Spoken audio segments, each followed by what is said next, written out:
of commissioners, please? Let's just go around. Dana, Here in Kalamazoo. Andrew, Here in Kalamazoo. and Carla. I can't hear you, Carla. Had that same problem last time. Can hear you now. You can hear me now? Yep. Okay, I don't know what I did. Can you just say your name and where you're at? Carla, Kalamazoo. Okay, and I'm Jeremy Berg. I am also in Kalamazoo. Can we have, or is there any comments on the agenda? Any I have- changes? I'm going to do a very short presentation when we're done about the planned work at 1211 South Westnedge. The former Knights Inn is being turned into a shelter, not shelter. Well, right now it's a shelter for the homeless. It's where they're getting the people from the encampment in. But it's the work that's going to be done on that. The crew that's working on it asked me to show you guys pictures and kind of get an idea of whether we think this needs to be administrative or if it really is going to have to come to the commission. And we'll go into that at the end of the meeting. So after everything else is done, I've got the pictures and we'll just do that for a couple minutes. So that would be item way down there. Oh yeah, item E under 10. So just after 314 Monroe, we'll do 1211 South Westnedge. I have a proposal that we switch items 7 and 8, since it seems most people are here for the new business and put the old business later. Actually, we do have Rachel Luscombe is here, and she's the person Okay. that's been dealing with this All right. case. Okay, So yeah, I didn't see her on the list here. yeah, she Oh, just there she popped is. in. Yeah. Okay, do we have a motion to approve the agenda as amended? So moved. Andrew? Thank you, Andrew. Do we have a- Seconded, Dana. Thank you, Dana. All those in favor say aye.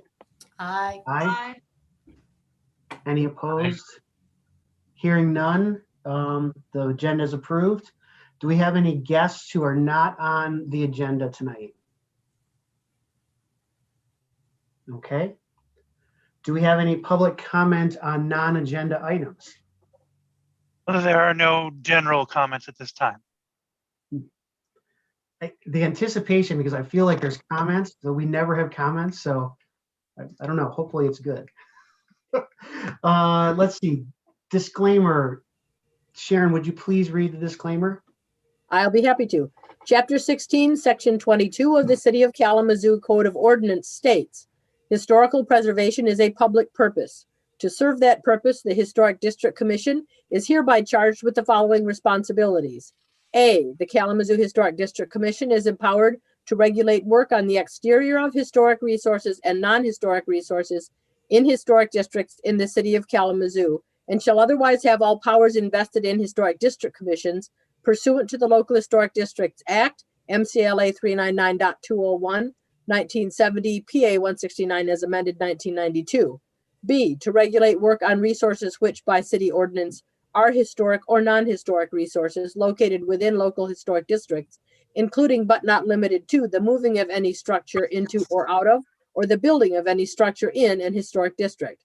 The following documents are available in the Community Planning and Economic Development Department located at 245 North Rose Street. These documents will help assist property owners in understanding the responsibilities of owning property in a local historic district. MCLA 399.201, 1970, PA 169 as amended 1992, Michigan Local Historic District Act, the Code of Ordinances for the City of Kalamazoo, Michigan, Chapter 16, Historic District, the Secretary of the Interior Standards for Rehabilitation and Guidelines for Rehabilitating Historic Buildings, 1990, Standards and Guidelines for Kalamazoo Historic Districts, and maps of Kalamazoo's local historic districts.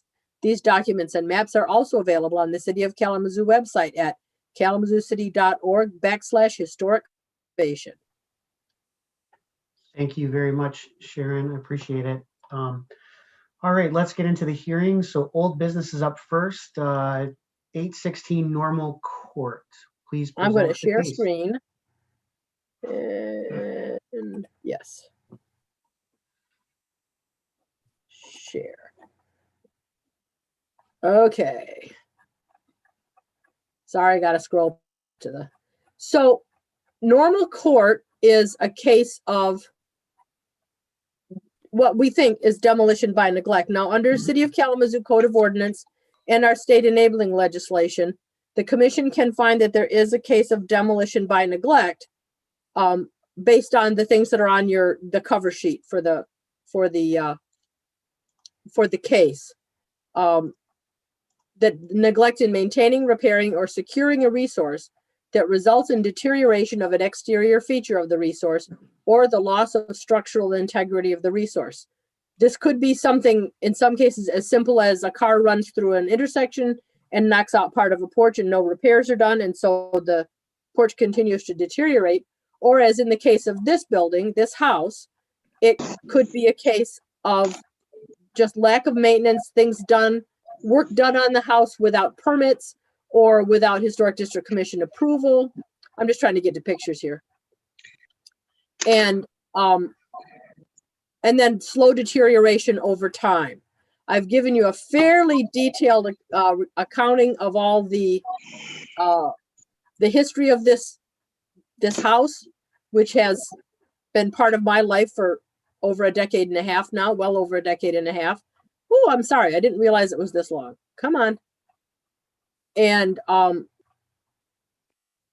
the owner doesn't seem to understand that the work needs to be approved in advance, and that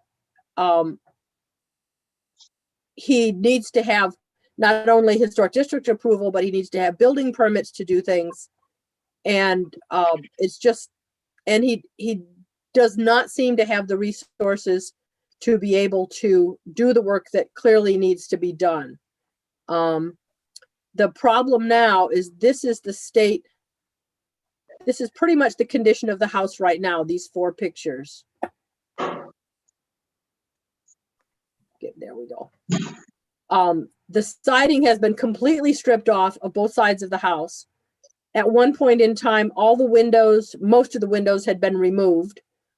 And we've just been going back and forth over and over and over with this. And there has been substantial demolition done inside the house that may very well have compromised the structural integrity of the house.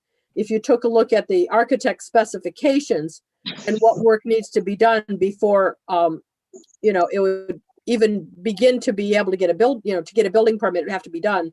There's a lot of work that's been done, and nothing more has been done with the removal of support members, so that the structure is just not doing especially well. Let's put it that way. Rachel, did you have any comments? Would you like to talk about this a little bit? Yeah, I absolutely can. So dealing with Mr. Wise throughout the years, he's promised that he's going to work on it, just waiting for some funds to show up. He has pulled a couple permits, but they were denied because he tried to do the work himself and he is not doing it to industry standards. So we've had to deny him, and we are requiring that the permits be pulled by licensed contractors to do the work to code. We were actually surprised that the roof did not collapse under the weight of the snow this year because of the way that it's not supported inside. Yeah. And it's, we kind of have a message to remind each other that if we go to see this property, we should go in pairs. Yes. So I did not go and take fresh photographs, but I do have several photographs that show that there's termite damage throughout the house, probably going up for the first 3 to 5 feet, all the way around the house. There's termite damage to a greater or lesser degree. I have not been inside the house, so I can't attest to the damage in there, but the building inspector, the building official, did notice that there was damage on the inside as well from termites. Yep. This has been going on, as you can see, the date of these, the siding was removed 5 years ago. The windows were removed. Some were re-replaced because the owner had thrown away or damaged the original windows so badly they couldn't be put back in, but he found another house that was getting new windows put in, and he salvaged them off the curb, and a number of them fit. But this front view of the house that you can see here on page C with the upper right picture, those 3 windows are still missing in the front. There's nothing there. It's just plastic. And the way that demolition by neglect works is that the commission, you look at the house, you look at the building, and we decide whether there is a case of demolition by neglect. If there is, then we have redress, working with the city attorney's office and the code enforcement division to require the work that be done. In fact, even go in and have the work done for the owner, and then place a lien on the property, the taxes that would eventually be paid off when the building changes hands. I'm really torn on this one. Commissioners, do you have any questions for us? Do we have to do public comment first or what? No, we're still in the discovery phase, and then we'll do public comment, and then we'll go into deliberation. I have a question. What spurred the owner to get the architect to draw up the plans last March? I was the one that requested that he start actively working on his property. And when he pulled one permit, and then we saw the work that he was trying to do, we said, you can't do that. You need exterior, interior work done. And that we felt that the property was compromised, the structure was compromised, that it wouldn't be able to do what he was saying that he was going to do. So he hired the architect to draw up plans to meet everybody's standards or satisfy everybody's needs with the historic and with building code. And but he did that over a year ago. And nothing has happened since then. No permits have been pulled. No applications that have even been made. I don't believe there's been any interior inspection since then either. It was either December or January where building inspector John Kolesko and myself were in there to do a follow-up inspection. He lets us in the property when we want to, but he has not attempted to make any repairs since then. So when you said December, January, that was December of 2020 and January of this year? Correct. I don't remember when our last inspection was. It was December. It was December 8th, 2020. 2020, that's what it looks like on the paper. Okay. So does anyone know, I mean, whoever's been dealing with this, the owner, is this a case of someone who just doesn't have the finances to do this? Or is this someone who's being resistant to the rules and regulations? Both? Yes. Go ahead, Rachel. Yes, I was going to say, I personally believe it's both. He says he loves his house, and all the years that I've been dealing with this, he'll send me a plan of action asking for a time extension. But the work that he has done inside the house created the compromise to the structure. So that's why we requested him to draw up real plans to industry standards, and why we require the permits be pulled by licensed contractors, because of the stuff that he has done to the inside and exterior of the property that has created the issues. Go ahead. He seems to have, I mean, he bought the house, he got it at a good price. He bought the house, he had some work done through a city program back in the early 90s when they did work on the porch. And then he got that new front door and that Palladian window in the front dormer upstairs without getting Historic District Commission approval. And that was when I first met him and started trying to work with him. And then he somehow decided that the best thing he could do would be to start removing things that he didn't think he needed without having a plan in advance. And that's how some of the interior demo went and happened. The siding came off because it was 2 layers. It was wood, the original wood clapboard underneath, covered by transite, which is the cement asbestos siding on the first floor. The second floor was literally roof shingles, which were original to the house, covered with transite as well. And perhaps he felt that he was getting rid of the asbestos. So he just took it all off and threw it away. And that was when we first started trying to get some sort of enforcement on him. Then he took all the windows out because he said, but then the Historic District Commission approved putting vinyl siding up.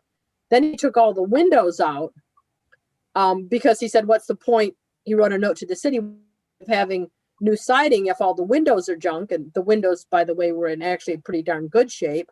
And in between those two, in between removing the siding and getting the approval for the Historic District Commission for the vinyl siding, he actually had financing and funds lined up through two different nonprofit housing agencies here in town, who, when he took the windows out, both withdrew their money because their approval and what work they were going to do was the vinyl siding and the interior work that needed to be done to upgrade the house and make it habitable again. I do not believe he has lived for a long term inside the house for probably 10 years.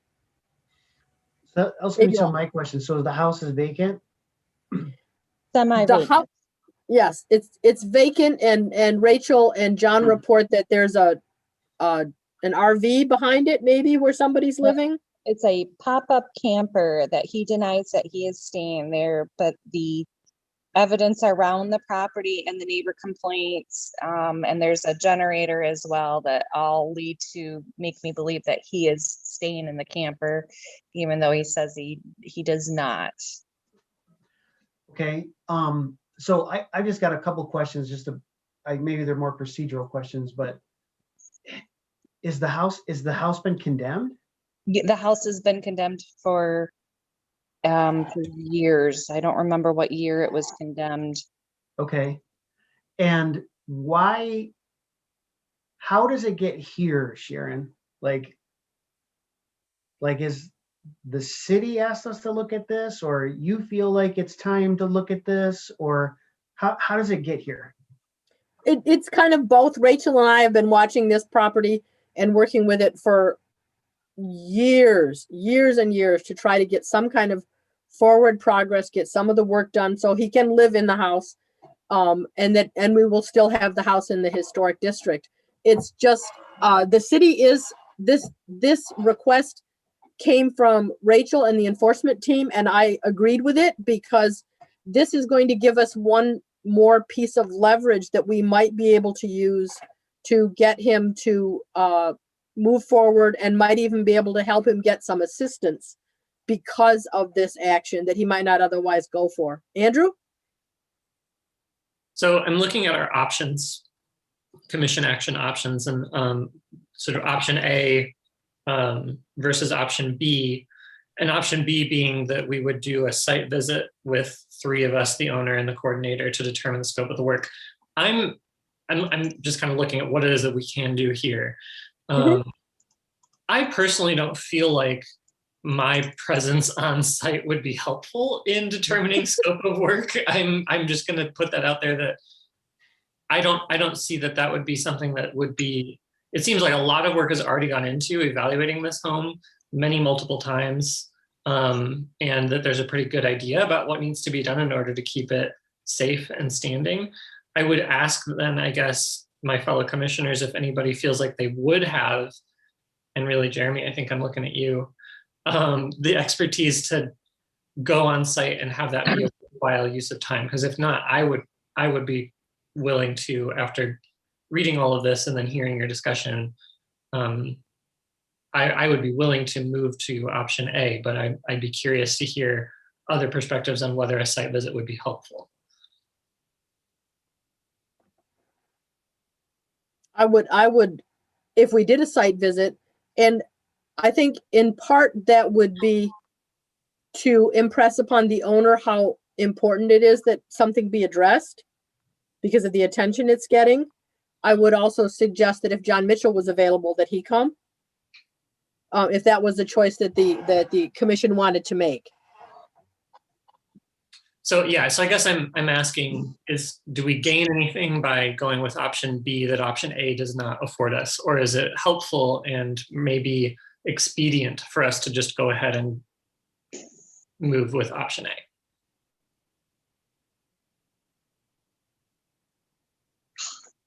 Because I'm hearing that a lot of work has already gone into establishing what needs to be done, and what it sounds like you're looking for is some force behind that, and we have a little bit of that to offer here. So if that is something that we can do, my read on this is that would be helpful. But if B would be more helpful, that makes sense to me. I'm just saying my own expertise, I can't imagine would be particularly valuable.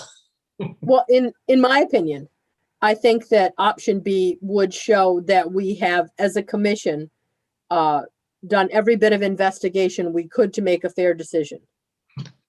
Even if it means that we're postponing an actual decision till next month, that gives us an opportunity, gives at least 2 of the commissioners an opportunity to see the house in person and make their evaluation, and then report back to the commission. That would be the idea. And then we would still have option A, option C, and option D would still be there. Okay.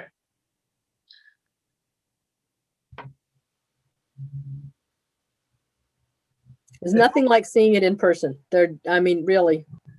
Well, if no one has any other questions, I guess I would move. I think we've got. Wait, just a sec. Okay, go ahead then. So I so appreciate all the work that's gone into this over the years by you, Sharon, and by the city.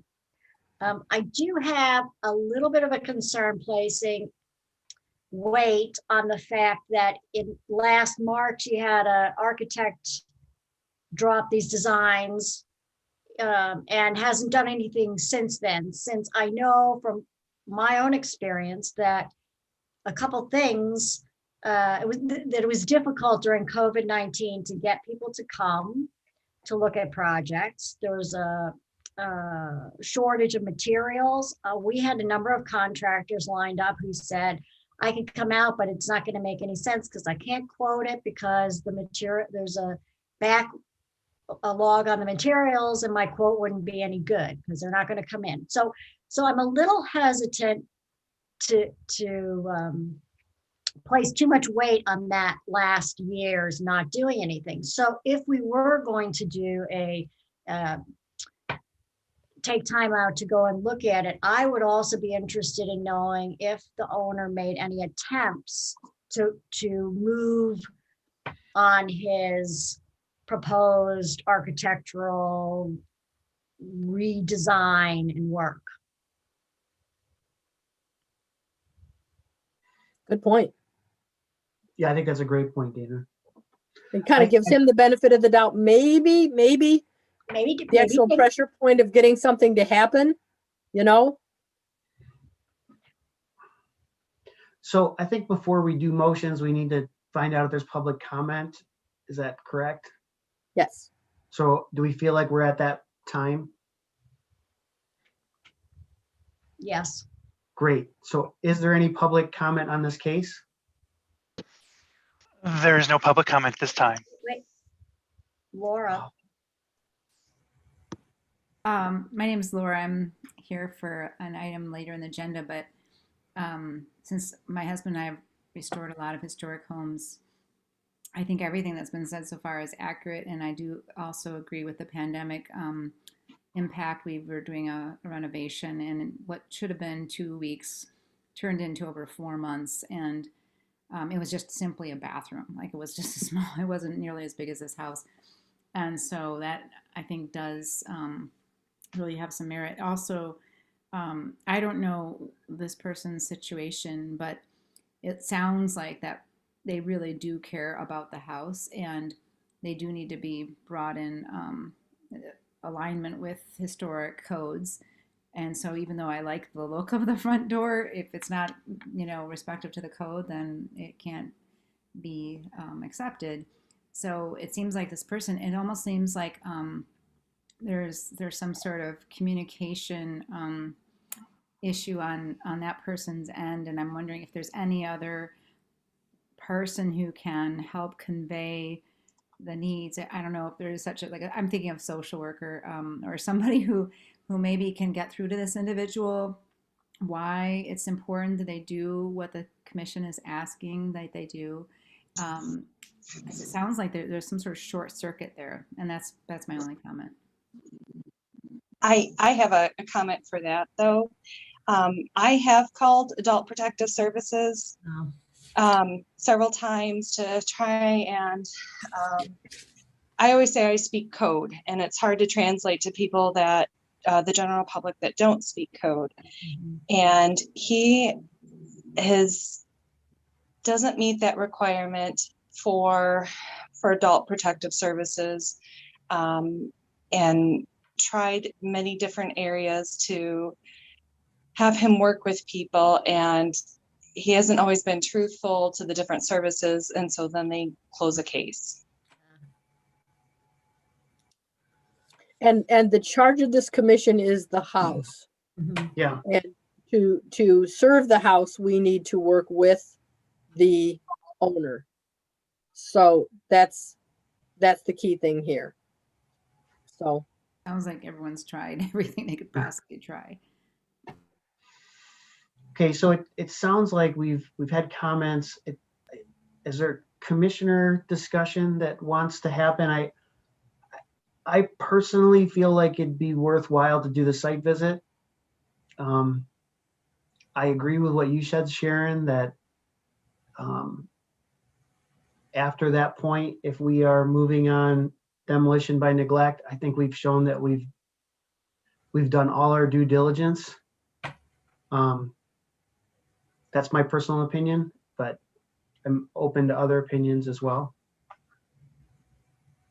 It doesn't sound like that costs us anything necessarily, or that there is maybe, it doesn't sound like there's a timeliness issue. So if this is pushed off further along, as long as there's not a feeling that like the house is in imminent danger of falling apart irreparably in the short term, I'm good with that.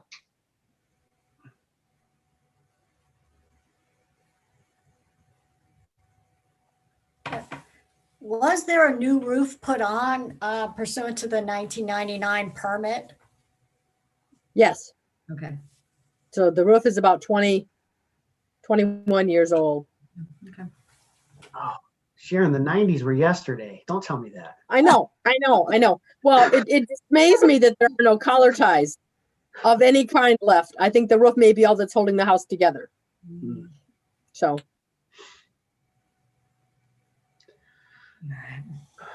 All right, do we have a motion or an action?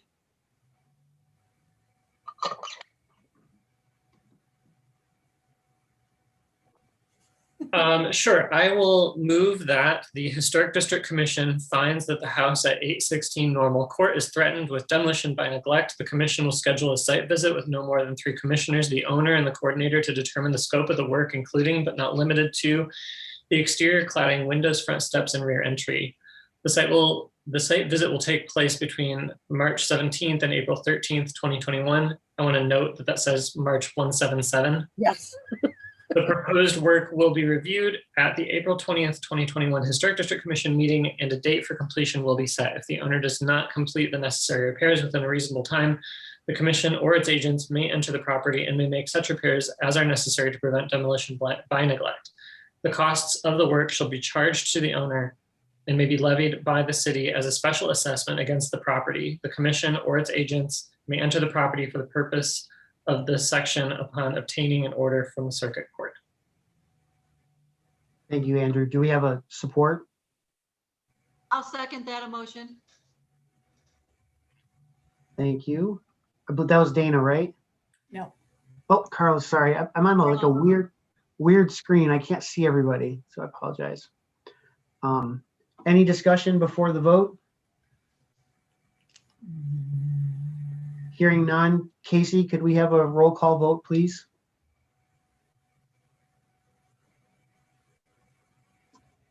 Dana, Yes. Andrew, Yes. Carla, Yes. and Jeremy. Yes. All right, thank you. The motion passes. Any next steps on that, Sharon? You will Nope. set up the site visit? Yes, I will, but working with Rachel and I will get it all set up. Okay, So- I'd really like to see John there if we can. Yeah. I think we can get him there. So Yep. He's Tell him to- afraid of Zoom. He's not afraid of in person, so. no, we'll tell him duty calls. He'll be there. I know he will. He'll be there. I would like to point out, though, that since we just have 4 commissioners, that what our ordinance requires is that there be a quorum of the appointed members to approve or deny any applications. So that means that for the next 2 cases that we have, the vote is going to need to be unanimous for it to pass. For administrative things, it can be a quorum of the present members, but in the case of actual decision-making, it has to be a quorum of all the appointed members. So I just wanted folks to know that in case either Steve and Katie or Jessica wanted to wait till next month. But Thank you, Sharon. All right, next on the agenda, new business is 1539 Grand Avenue. okay, and then we turn this over to Katie and Steve to tell us about their plans. Let's see what can we. All right. Go ahead, honey. No, you go ahead. Oh, there we go. I was just gonna rotate some. Hello, everybody. There. Hey, pleased to be here. Thanks for having us. I'm Steve. You've seen Katie on the screen. I did change my name from Katie to Steve, so those of you who were confused at first, it was obviously confusing to have us both named Katie Johnson. We're the proud owners of 1539 Grand. We've been here now since 2012, I think we bought. We moved in 13, rebuilt a home, and worked extensively with the Historic Commission at that time, and with Sharon in particular. And we really appreciated Sharon's help and insight on all of that. This is our next iteration for the home. And we are planning a bump out on the back, removing the old porch and extending that a little bit to create a bigger kitchen. We currently have a kitchen area that's, there we go. That's okay, here we go. Yeah. That was as we found it a few years back, right? Yep. I think the picture in the lower left was before, yeah. Yeah, this is the same porch in the lower left as you see to the right of the picture in the lower right. Correct. We Yeah. opened it Yeah. up, so yes. Yeah. But currently, that's been closed in. The porch is a 3-season. Yeah. Okay. Yeah. Exactly. And that'll be removed and the new back elevation will be as shown. So I think it's about 400 or 500 square foot total of additional space. I believe that's all delineated on the plans. You can see, yeah. I keep turning my head whenever Sharon gets to this one, so I'm gonna have a kink in my neck tomorrow somehow. Yeah. So in a nutshell, I think you've probably had a chance to look at the plans. I'm not sure if you're familiar with the house from a drive-by or anything like that, but willing to answer any questions you might have or anything like that. Oh, we did construct a new garage on the site too when we did the house in the past. Yeah, it was all approved at the same time. I will point out for the commissioners that this sun porch that was there and then the one that's still been changed now and this other small addition at the rear were all additions to the original. This one was part of the original house, but this whole 1-story wing on the side was an addition that went on, I believe, in sometime in the late 50s, early 60s. So this is not part of the original house. That was been our understanding too. Thanks, Sharon, for from the front of the house to the elevation that on the left-hand side there, that same addition extended to the front. And we're not changing any of that, but that's So essentially the view from the front of the house will be completely unaltered. correct. Correct. Yep. Now from Henderson Court, it will obviously be different. Yes. There Can you you go. just go to the plan real quick, the A2? Yeah. these? Keep going. No, next one up. Yeah. That I one? just, yeah. So I just don't see where the addition is, I guess. Yeah, they did a pretty nice job, didn't they, Jeremy? Yeah. I'm just curious, is it, You see so move the cursor to the up to that center island, and the right-hand edge of the center island yep. is kind of, you see a dotted line through there. That Yep, is, so that's the old house where the Yeah. column comes down and the, yeah, where the column comes down in that island right there. So yep. Got it. Okay, that's what I thought. It just wasn't Yeah. clear. And the mudroom currently, the bump out on the back of that mudroom currently extends to about where the stairway into the basement is at right at the top of that stairway right now would be that bump out on the back. So we're bumping that about another, maybe there's a dimension there. I can't read it on the drawing, but it looks like about another 5 to 6 foot. That is the extension of that bump out right there. And the whole addition is a flat roof? It Flat-ish? is. Yeah. Okay. Yeah, we really went through a lot of iterations with our architect out of Grand Rapids. For those of you who know, in full disclosure, I know Jeremy very well. So, and a number of the and Sharon and some of the rest. So, but yeah, we tried to pay homage to the original house, keep the architecture as clean, maybe above the waistline, I'll call it, or something like that, and construct a more. I'm going to use a term that's not architectural, a more romantic exterior. So on the backside. So, and that's my estimation only. So. And the existing house has got hardy siding on it? It does not. It does not. No, we're original siding. No, it does. It does on the addition. On the addition. On this one-story addition, because what it had was that flat cut sandstone. Correct. Applied vertically. So that came off back when they did this last round of work. So that came down, and then they put hardy plank on that. But it's not on the original historic house. It's not on that. Correct. So the existing, and I'm sorry, I don't mean to ask 1,000 questions. I just want to understand. So the existing, if I'm looking at the front elevation, the flat roof section, that has wood siding or that has hardy board siding? Hardy. So That's over the here where the hardy. windows, this is hardy.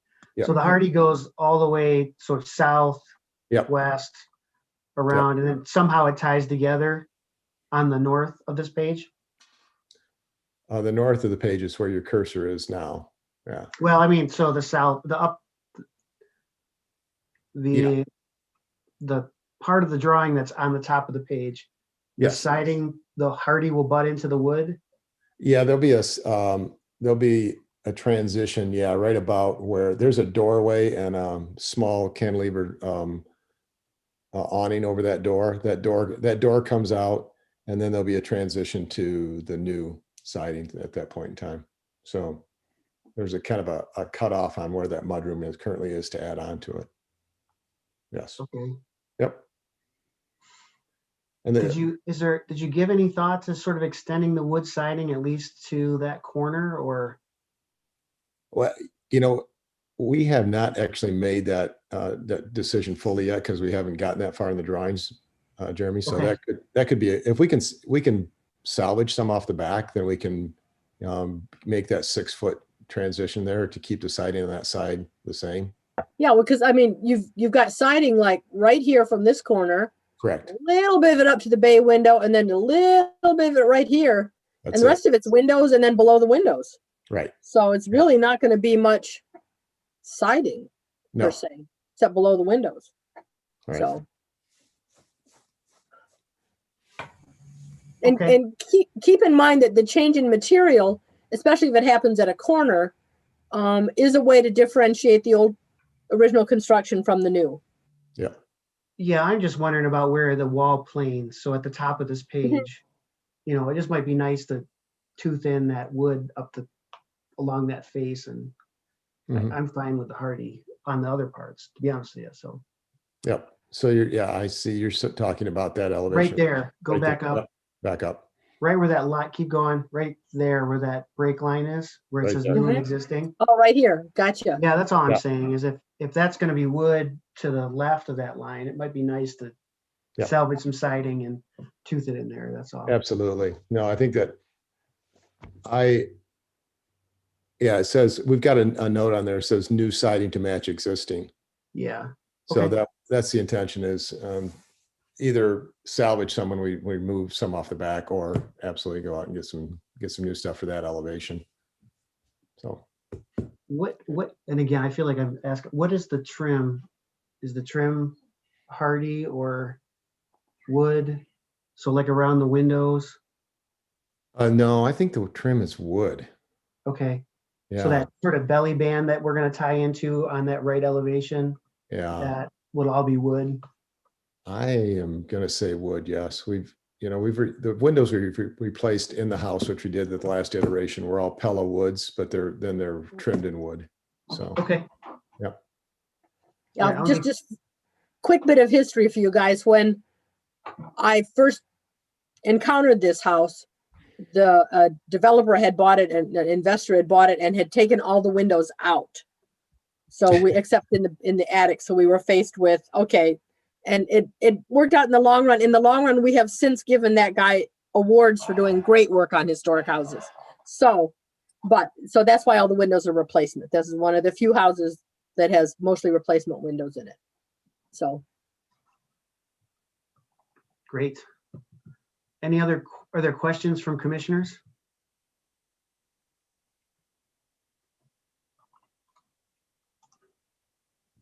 Okay.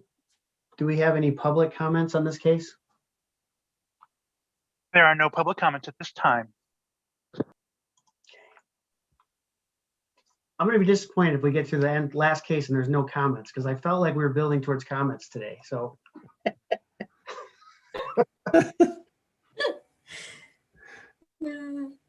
All right, sorry, all right, commissioners, discussion, motions, what's on your minds?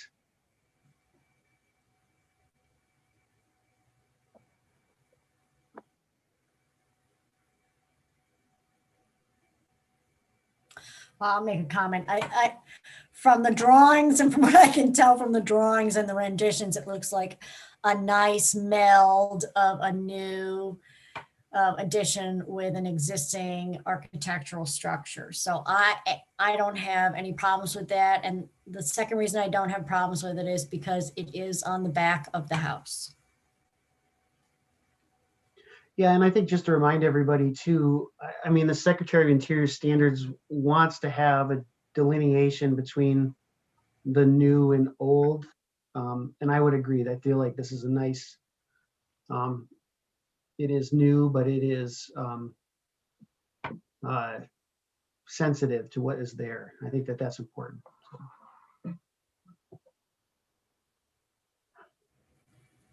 Okay, so I'll make a motion to approve the addition on the south rear side of the house as presented. The plan substantially complies with the Secretary of Interior Standards number 9 and 10. The commission approves a certificate of appropriateness for this project.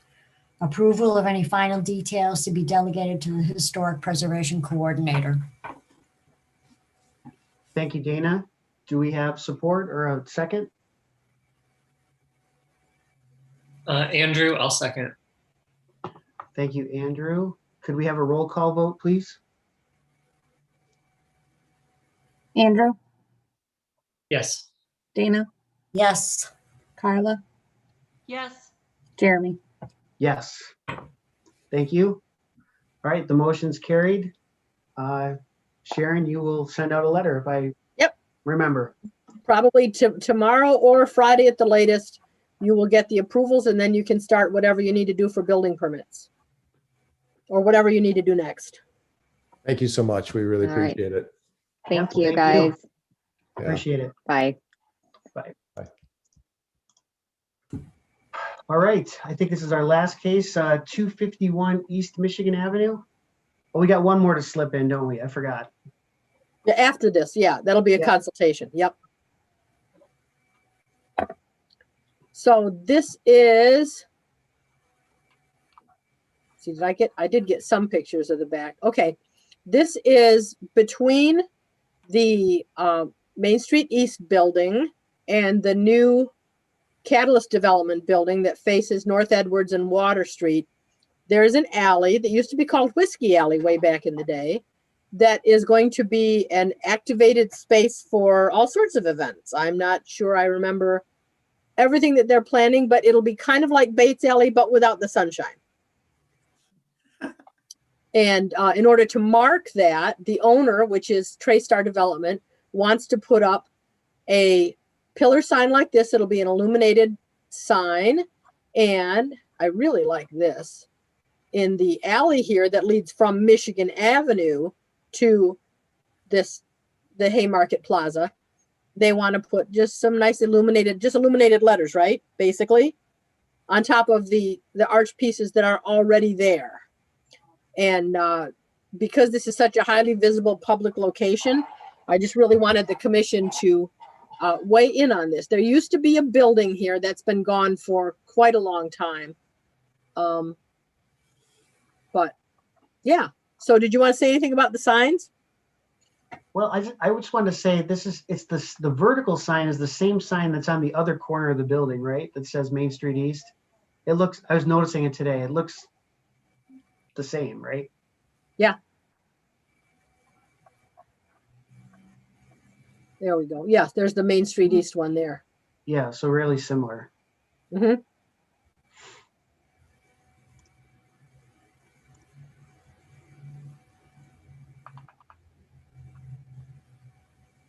A little different. This one has a little bit of a capital on top of it. Yeah. But the other one doesn't. So. But as far as sort of scale and size, it's very similar. Yeah. Yes. And then the sign the other sign we're talking about is the one that's facing, like that sign right there is facing Main. Michigan Avenue. Yep. It's Okay. it's in the over this little alley that's between the two buildings. Yep. Okay.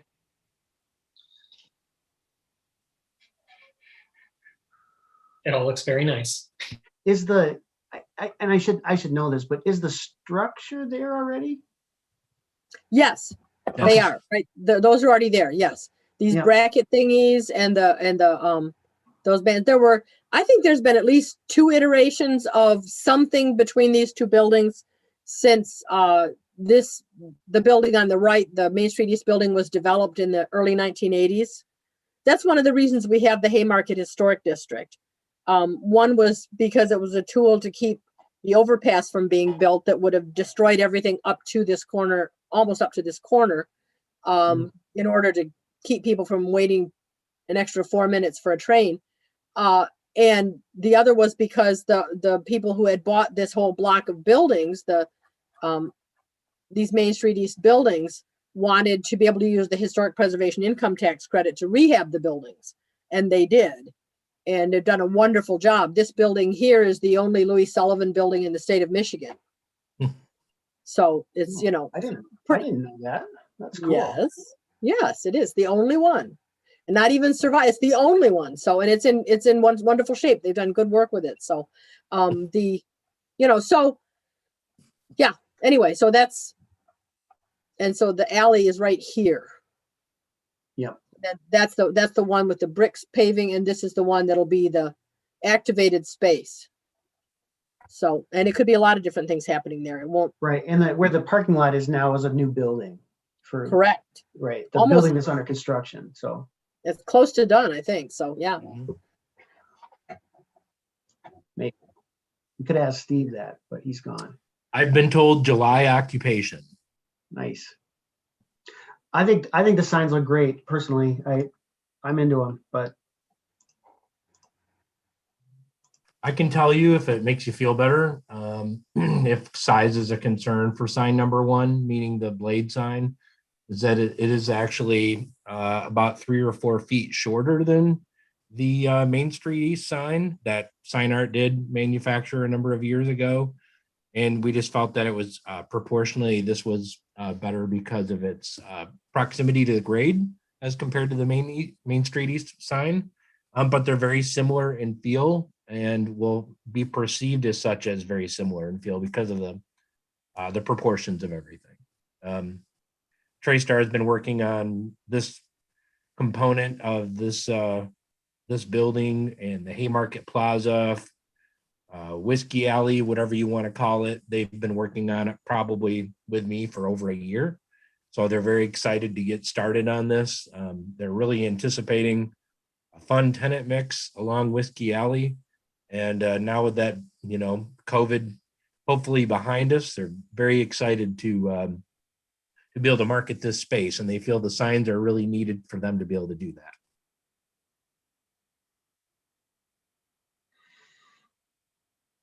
Can I just say something real quick?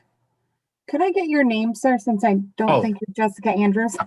Yes. My name is Steve Vander, Skloot, and I work for Sign Art, and I'm here representing TraStar. Okay, thank you. Yes, sorry about that. That's okay.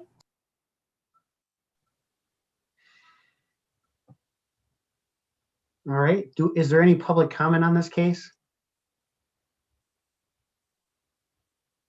There are no public comments at this time. If you would really want one, I like the signs, I like the idea, and it looks good. So there's a public comment from a citizen of the city, Awesome. Andy in Kalamazoo. I appreciate it.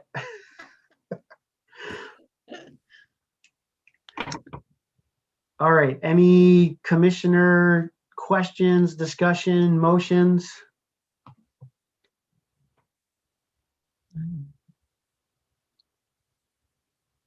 I'll make a motion. If no one has any more questions, I move to approve the signs as proposed. The proposed signs substantially comply with the Secretary of the Interior Standards numbers 9 and 10. The commission approves a certificate of appropriateness for this project. Approval of any final details to be delegated to the Historic Preservation Coordinator. Thank you, Andrew. Is there a second? I'll second that. Thank you, Dana. Casey, may we have a roll call vote, please? Dana, Yes. Jeremy, Yes. Andrew, Yes. Carla. Yes. Great. The motion is approved. Appreciate the time, Steve. So Yeah. you'll hear from Sharon in the very near future, I would be sure. Yep. Very good. Thank you. Sign from it. Yeah, thank you for your time and appreciate the work that you do. Great. Thank you. All right, we'll talk to you soon. Bye, Sharon. Bye. All right. So moving on to 314 Monroe is just a consultation. So Correct. Let me pull up. Gonna take me just a second here to pull that up. So come on. say it was in the packet, right? Yeah, I know, but I just want to have the pictures in front of you. So, Thank you, Sharon. and then I've got, it was in the packet, was it? Okay, I mean, I'm looking at 4 pictures. In the okay, packet. good. Page 50 of 52, it shows 4 images of the home. Where we go? There we go. See, I did not include, I missed them somewhere. So hold on a second. I know where I can find them.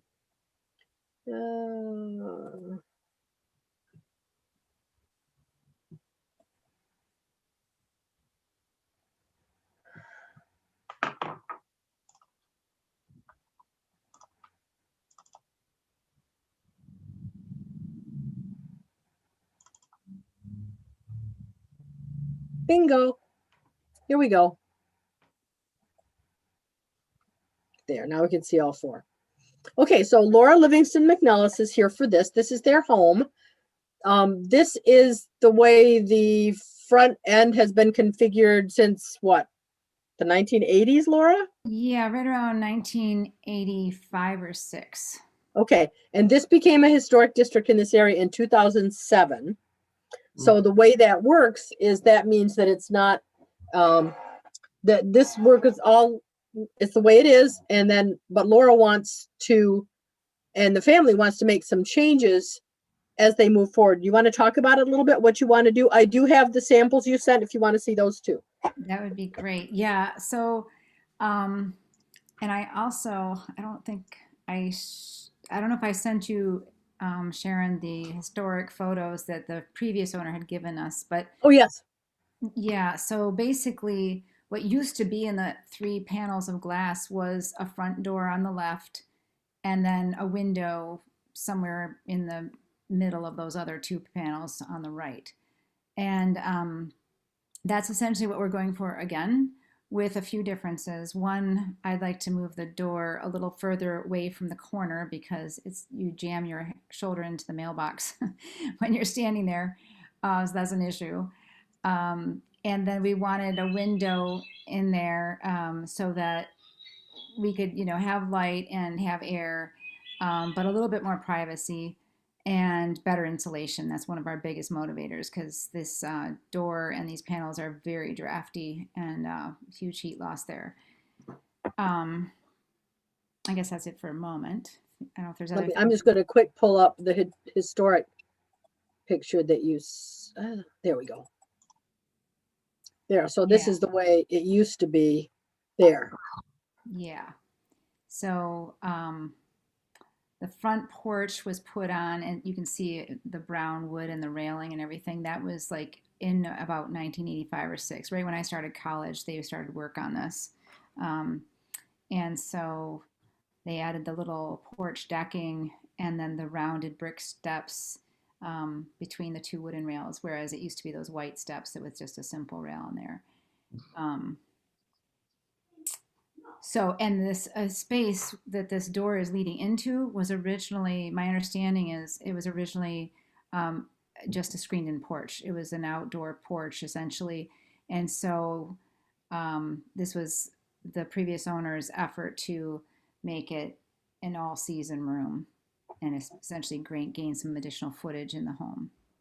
So, and the fireplace was added too then at that point. Yeah, yeah. So was the original door, can you just roll up a little bit? All right. So, oh no, I see what's happening. Okay. Yeah. I thought the door was on the other wall, but I see it's just open. Oh, I see. Yeah. And so so what I'd like to do now is get a storm door, something different than what you see there, but a storm door nonetheless that would swing the same direction with the hinges on the left as you face the house, and then have an interior door that is fiberglass, better insulation, with some glass in the door, though not a solid door.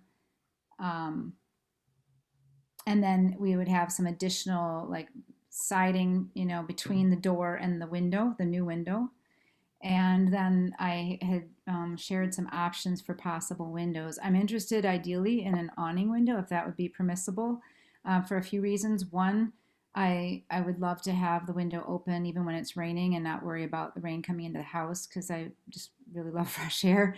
But also for security reasons. We've had a number of instances where people have come up to our front door and tried to get in, sometimes in the daylight, sometimes not.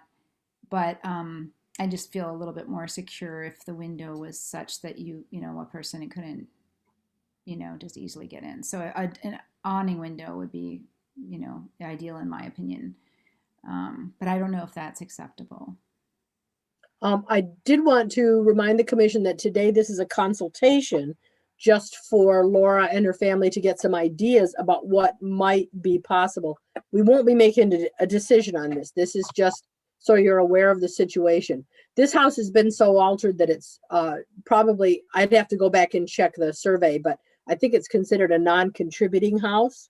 So what we're looking at is what would the effect of the changes be on the historic houses that are near it, and as what a lot of people would perceive as an example of what other property owners who have less altered houses might think they could also do in the historic district.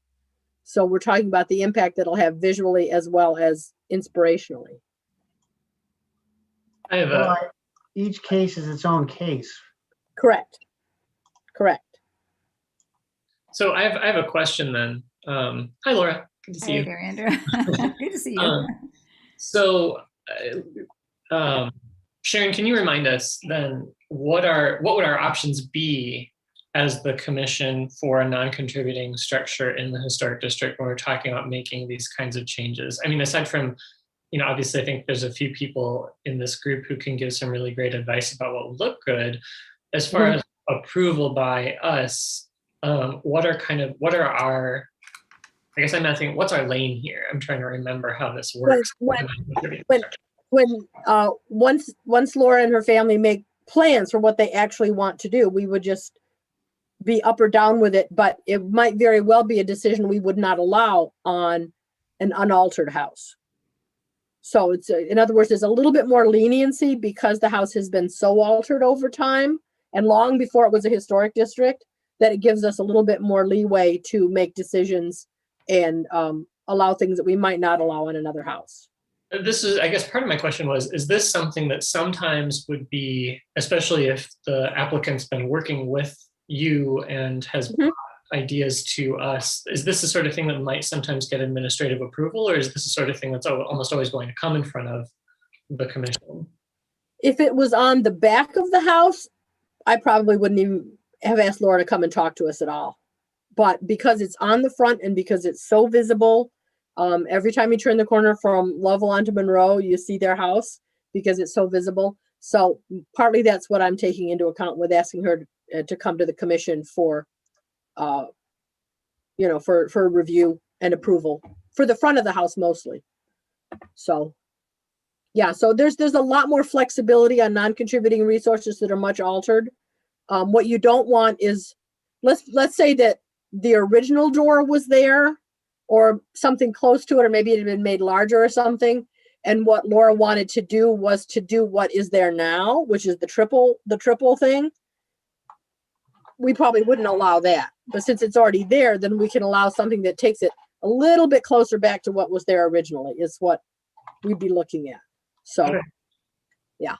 Let me pull, and then there was also, Laura, you wanted to talk about awnings here a little bit, here on the front and also on the back. You can see here that you can imagine what the icicles are like here in the winter over this back. And is this the primary door? There's another door here, right?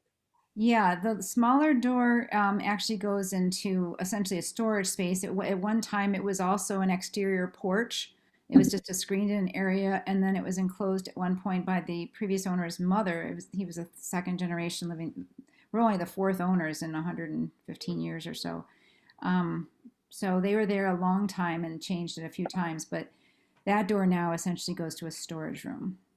Okay, so that slider door is the primary door for the back of the house, from the back of the house. Okay. Yes. Mm-hmm. So one of the things that that she was also talking about with for the front of the house and possibly for the back is some sort of an awning that might possibly go over the back door to kind of make it a little safer going in and out, a little bit less ice and everything. And then over the front door, kind of for the same purpose, some sort of an awning or roof that would protect the surface of that front door. As you can see, there's the half circle steps that are there now in the little deck. So something that would go, and then over this back door to protect it. So do you want to talk about that a little bit, Laura? Yes, I'd love to. Thank you. So yeah, as far as the front entrance, that's the more complicated one for certain, with the two different roof lines being very different heights. So I had a few reasons for wanting to get an awning. The most obvious one is protection from the elements that Sharon just mentioned with icicles, as well as even rain when you're standing there trying to get your key out and you're just getting drenched while you do so or get in with groceries or whatever, which has been a problem for 22 years now, 23 years. And so I'd like to address that. And then the more personal reason really is that my daughter has a skin condition. She's prone to skin cancer, and but she loves to be outside and loves to greet the neighbors who walk by on the sidewalk all the time. And so I'm always looking for opportunities for her to connect with people. And so I was thinking, well, if we could figure out a way to have an awning over one or both parts of that front porch, which essentially is an L shape, you know, it would be great because then she could go outside at any time of day and, you know, read her book, which is one of her favorite pastimes, and then see people and not be in the sun. And as it is now, she can only go out at certain times of the day for short periods, and you know she has to have her sunscreen and hat and sunglasses and everything on. And so it's sort of a production just to go outside, to be outside for a little bit. So I was thinking, given that my husband's and my plan is to give her this house one day when we can no longer live here ourselves, that this is the house she'll inherit. I'm trying to do as many improvements that are really thinking very long term, that are for her benefit, as well as just our own right at the moment, like with the ice shields, for instance. But really thinking about her enjoyment, you know, decades from now is kind of our very long term thinking. So whatever we do, I would want it to be, you know, good quality that's going to last a very, very long time, so that she'll never have to deal with it. So that's the front. I did talk to someone today from an awning company because I was asking, I told him I wanted to speak to him before this meeting tonight, so I had a little bit more of an idea of things to consider. And some of the ideas he had were interesting. He said, well, you could have, you know, an awning that's right over the door, the new door, that would just be the sort of narrower thing like you saw earlier in one of the other examples. And then that wider part, yeah, by the window on the left there, could be an awning that was more substantial, that would be up higher, closer to the upper roof line, so that the ice couldn't build up and drop with any momentum, that it would either connect to the second, you know, the awning roof, or if it did drop, it would drop just a short distance and wouldn't be coming crashing down as it does now, which it comes right through our front porch floor. We've gone through a few porch floors over the years and had to literally replace boards. So they definitely are heavy and big and dangerous. And so he said, well, maybe you could just put a substantial awning on the one side where your daughter can be to read by that window, and then a very small, door awning on the right. And then, the rest of that, side that's closer to the chimney, that would remain more open, just because of the configuration and different heights of the roof. And it's just quite complicated, structurally looking at it.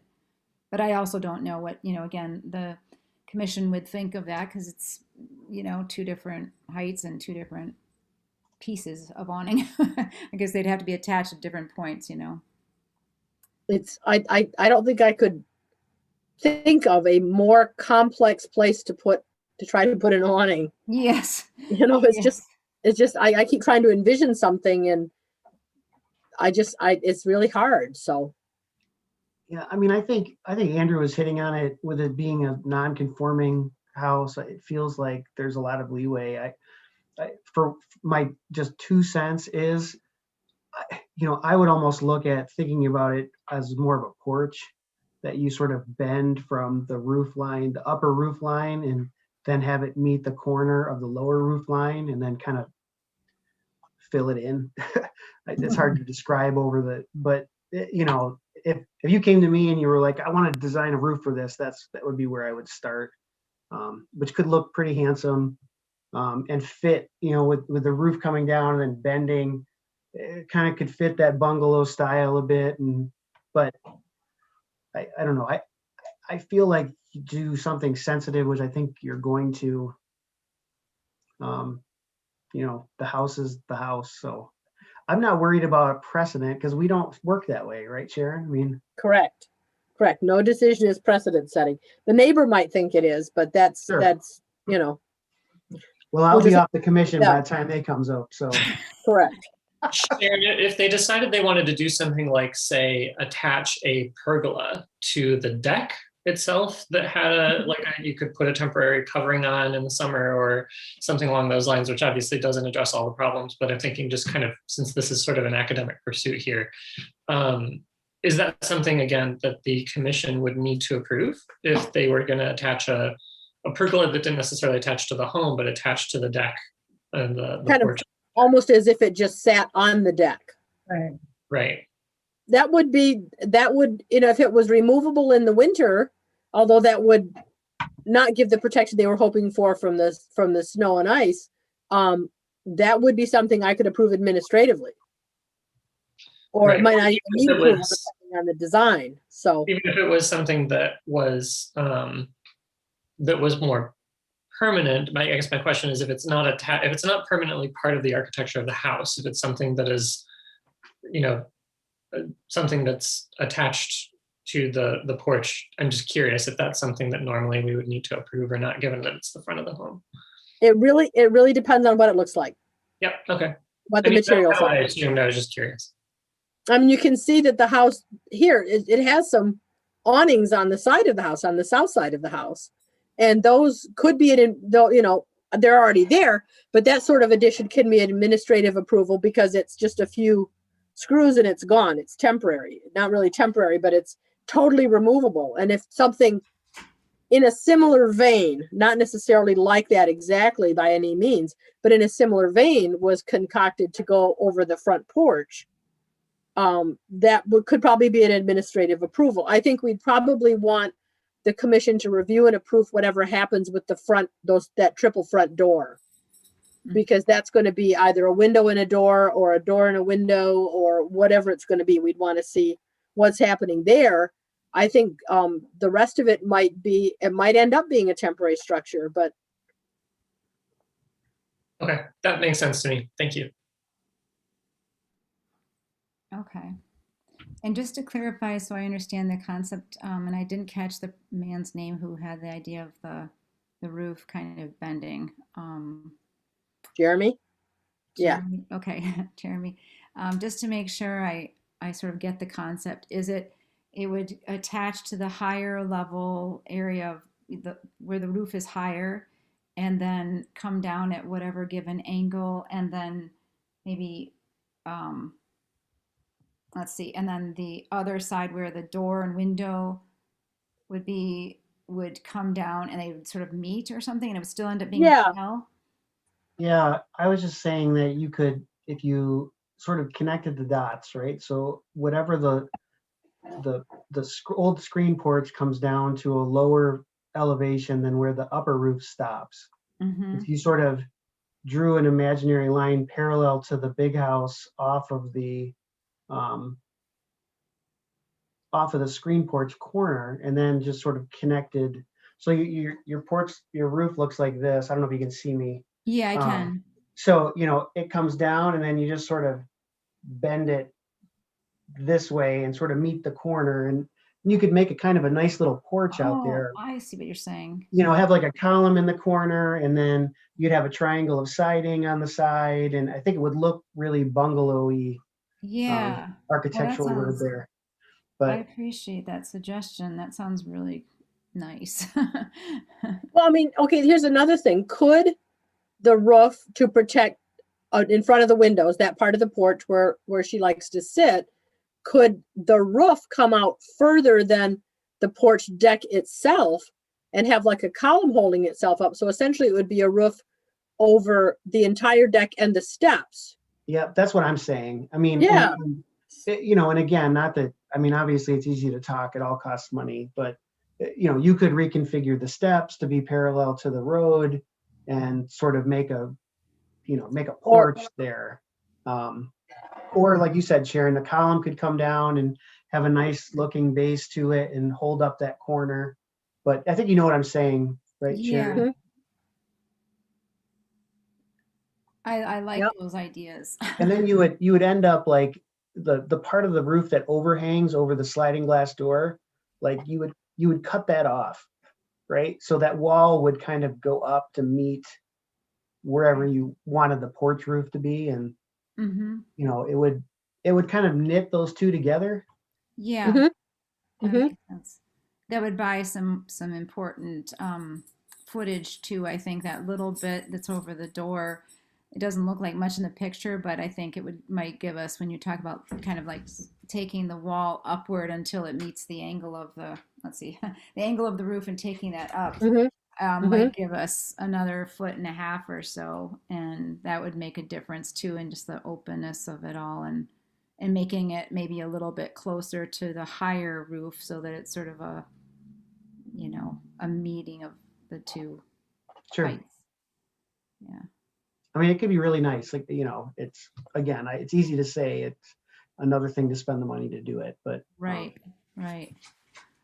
Now, if you Just didn't have maybe- those nice brick steps there, it almost would make sense to square off the deck and just bring the porch out over it. Yeah. Those steps are so cute, I know. I know That's they an really important are. architectural term, Yeah. Yes. It sounds to me like you've got a lot of ideas here that you can probably play with.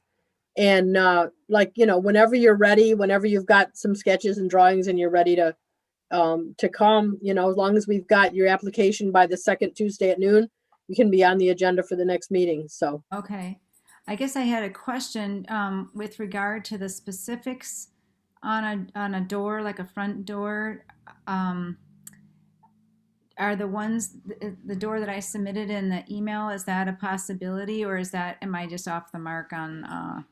Because I was looking at that one and with or the one at the bottom that's the white door with the blinds and the glass. I was thinking about having lightness in the room, but also privacy, particularly for my daughter at different points when she's home alone or something.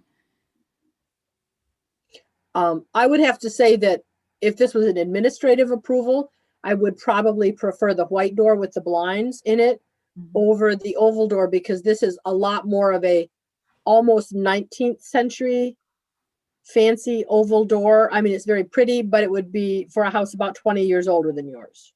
Okay. Okay, so it's not quite appropriate, but if that's this upper, you can see where the rectangle is that holds the oval. Yeah. If that was all glass instead of having the oval and stuff in it, that would be a fine front door. Okay. With the panels below, or this one would be, either one would be okay. Okay. So, okay, that's good to know too. Thank you. So yeah, with a non-contributing structure like this, it's not like you're wide open to do anything you want, but there is a lot more flexibility with this house than there would be with your neighbors on either side, because they have so much historic material still in place. So, and with regard to the back awning there, it is the simple awning that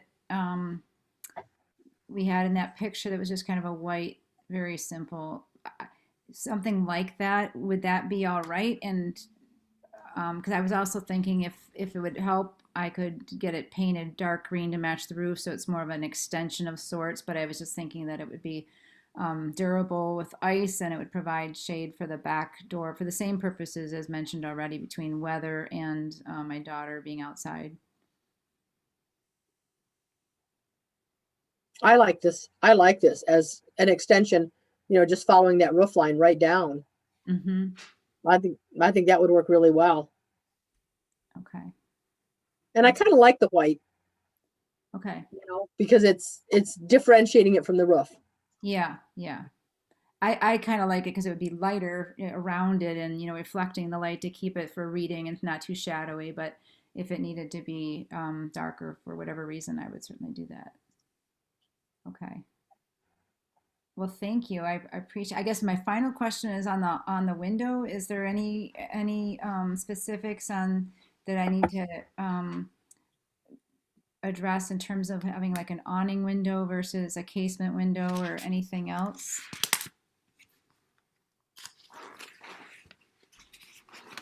I think depending on the design of the awning window, if it was two pieces of glass that each tilted out, that might be a little bit too modern looking. I think if it was just one, and maybe for privacy's sake, not necessarily at the level that people could see in easily, or maybe a fixed light below that was square, and then an awning above it that would give you all the ventilation you wanted without the, and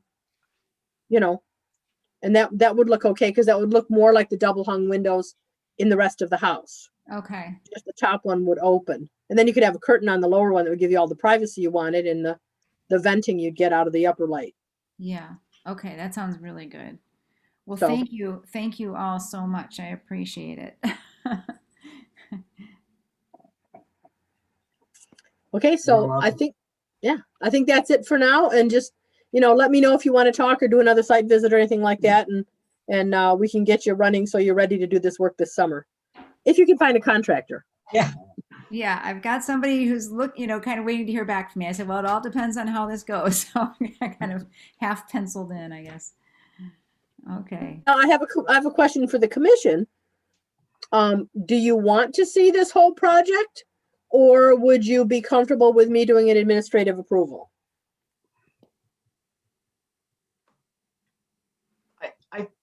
I personally feel like it needs to come back. I mean, it's the front of the house in a historic district. I don't know. I'm not trying to be a pain, but.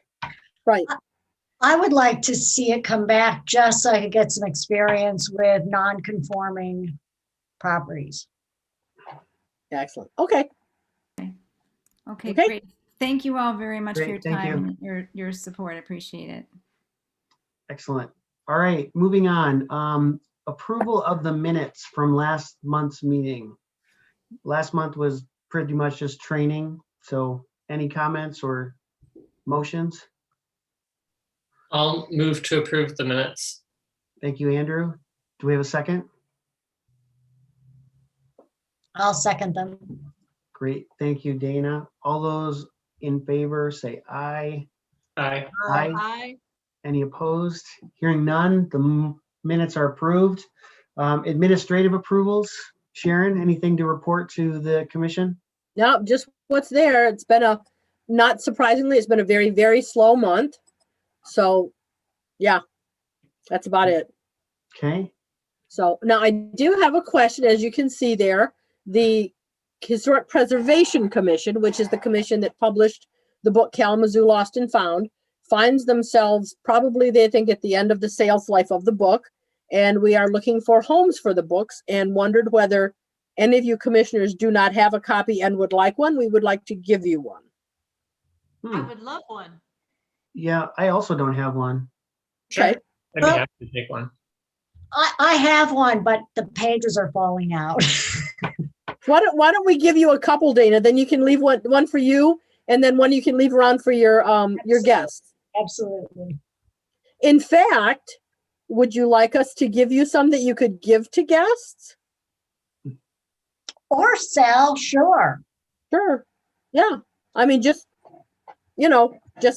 I think that would be wonderful because we've got about 1,500 books left over from the second printing. And, I'd love to see them go into people's hands where they would refer to them and enjoy them and scribble on the pages or whatever they want to do. So how about the Kramer Edge people? Yes. Oh, absolutely. Yes. Yes. These are the ones that are doing the survey of the Edison neighborhood for us, and they're staying at the Stewart Avenue B&B. So nice. She's softening us all. Okay.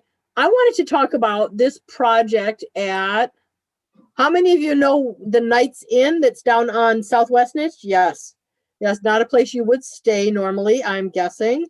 But this has been bought and is planning to be redone as apartments, very small apartments for low to moderate, low income people that just need a place to stay. It's meant to be transitional housing, but not at the motel level anymore, more at the, this is my tiny apartment, studio apartment level.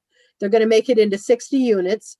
Since when they bought it, it literally still had all the furniture and everything in it. This is where, now they've got it cleaned up and ready, this is where most of the people that were in the encampment down by the river are now staying, the homeless people. And then as those people get moved on to other places, they want to refurbish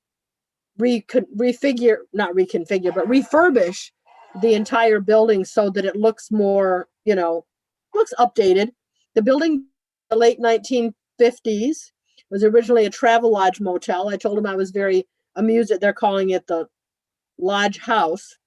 I asked them if they wanted to put the sleepwalking teddy bear logo back up on it, and they weren't interested in that. But anyway, this is what will look like. This lower picture is what it will look like facing Westnedge. They want to reclad it in a more wood toned material that will, I think, make it fit in nicely. To the right is a building that's brick, that's part of Mahoney's Plumbing and Mechanicals. And to the left is a very nice mid-1920s brick house. So I think that this tone will fit in very nicely. I wanted to especially show you the changes that will happen. And that is, I like the color what they're doing with the door colors this is also a non-contributing property.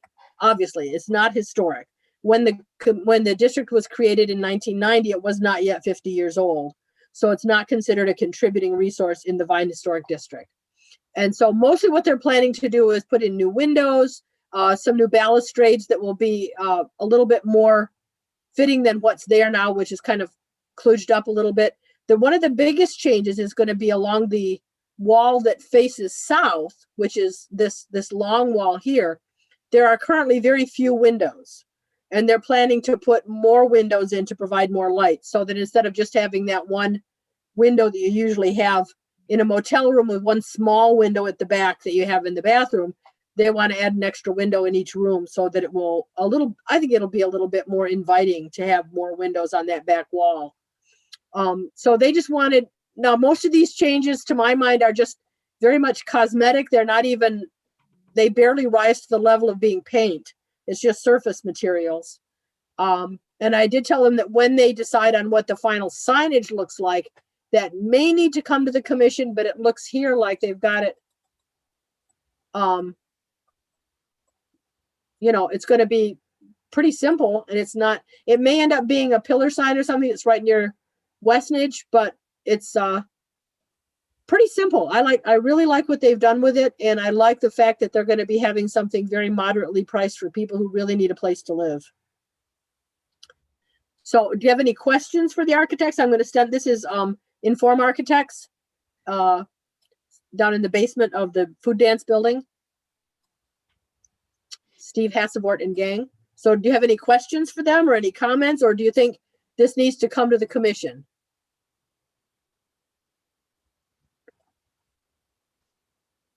I'll say I would be interested to see if they're going to do, I'd like to see what the signage is going to look like when it's done. But for the most part, my comment would just be, I think this is a great use of the structure, and I'm excited to see them begin work on it. Yeah. Me too. So what I've been telling the architects is that I believe this should be an administrative approval, except possibly for whatever sign they put next to Westnedge, because the signage that they've got kind of, sketched in here is pretty simple, so, and they're going to have to, redo the parking lot and drainage and all the normal site plan stuff, but we don't comment on that anyway.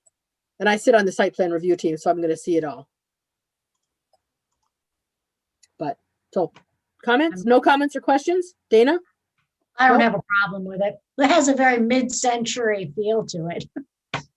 It does. But yep. Okay. I just wanted to let you folks see it and get any comments or concerns you had, but I think this is a wonderful use of a building that it had a lot of room for improvement. Let's put it that way. So, okay. That's all I've got on that one. Thanks, Dana, or Sharon, rather. Great, thank you. All right, I think we have made it to item 12 on the agenda, which is adjournment, unless there's other discussion that needs to happen. My dog Okay, is ready to adjourn, so. So a quick question. Everybody wants a copy of Kalamazoo Lost and Found, right? Yes. Casey, you too? No? Okay. I might be interested in having one for the office if that's available. I mean, feels like it'd be a good place to have one. Send me an email. I think it's a great idea. I think Okay. it's a splendid idea. We're going to give City Hall 3 or 4 to stick in the manager's office because they put them out until they fall apart. And then, so we want to keep that presence there. But yeah. I wouldn't mind one. Okay, I will send one over for you. Cool. Awesome. All right. Well, good meeting tonight. Do we have anybody interested in making a motion to adjourn? So moved. Thank you, Dana. Andrew, second. Andrew, second. All those in favor, say aye. Aye. Hearing anybody opposed, hearing none. we are adjourning at 6:31 p.m. Thank you, everybody. Appreciate the time Thank tonight. you. Thank you. See you next month. Yeah. See ya.